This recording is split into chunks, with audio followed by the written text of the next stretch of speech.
ایک دفعہ کا ذکر ہے کہ ایک آدمی اپنی بیوی اور بیٹی کے ساتھ گاؤں میں رہتا تھا۔ وہ بہت غریب تھا۔ کام نہ ہونے کی وجہ سے گھر میں بہت تنگ حالات چل رہے تھے۔ ایک دن اس کی بیٹی بولی، ابا جان مجھے بھوک لگی ہے، کچھ کھانے کو لا دیں۔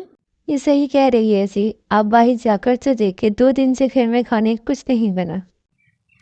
تم ٹھیک کہہ رہی ہو، میں پھر سے کام کی تلاش میں نکلتا ہوں۔ دعا کرو کہ کام لگ جائے۔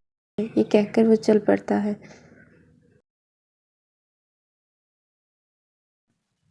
گاؤں سے گزرتے ہوئے اسے اپنے ایک دوست نظر آتا ہے۔ وہ اسے پکارتا ہے، ارے احمد، تم کہاں جا رہے ہو؟ کیا بتاؤں یار، میرے گھر کے بہت مشکل حالات چل رہے ہیں۔ کام کی تلاش میں نکل رہا ہوں، کہیں بھی کام نہیں مل رہا۔ میں پریشان ہو چکا ہوں۔ یہ سب بتا کر احمد رونا شروع کر دیتا ہے۔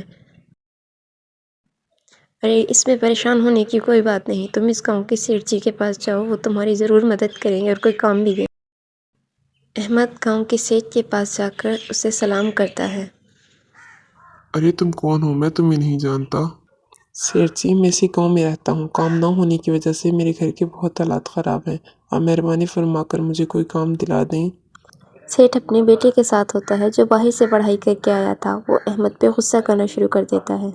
میں تم جیسے لوگوں کو اچھی طرح سے جانتا ہوں، چلے جاؤ یہاں سے، کوئی کام نہیں ہے، بھکاری مانگنے آ جاتے ہو۔ تم ٹھیک کہہ رہی ہو بیٹا، ایسے لوگوں کی ہرگز مدد نہیں کرنی چاہیے، یہ چوری کی نیت سے آتے ہیں، جاؤ یہاں سے۔ یہ سن کر احمد بہت اداس ہو جاتا ہے اور اپنے گھر کی طرف چل پڑتا ہے۔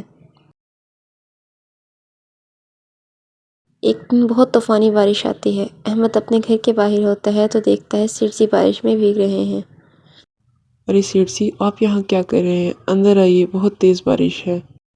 بہت شکریہ، بارش رکنے کے بعد میں گھر چلا جاؤں گا، مجھے کچھ دیر کی پناہ چاہیے۔ احمد سیٹھ جی کو اندر لے آتا ہے اور اپنی بیوی کو آواز لگاتا ہے۔ اس کی بیوی آتی ہے اور کہتی ہے، آپ لوگ تو بہت بھیگ چکے ہیں، آپ لوگ بیٹھیے، میں آپ لوگوں کے لیے چائے لاتی ہوں۔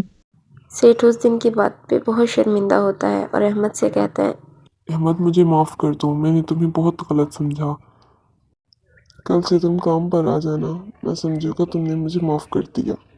پیارے بچوں، اس کہانی سے ہمیں یہ سبق ملتا ہے کہ برائی کو ہمیشہ اچھائی سے ہی جیتا جا سکتا ہے۔ کوئی کتنا بھی برا کیوں نہ ہو، ضروری نہیں ہے کہ ہم بھی اس کے ساتھ برا کریں۔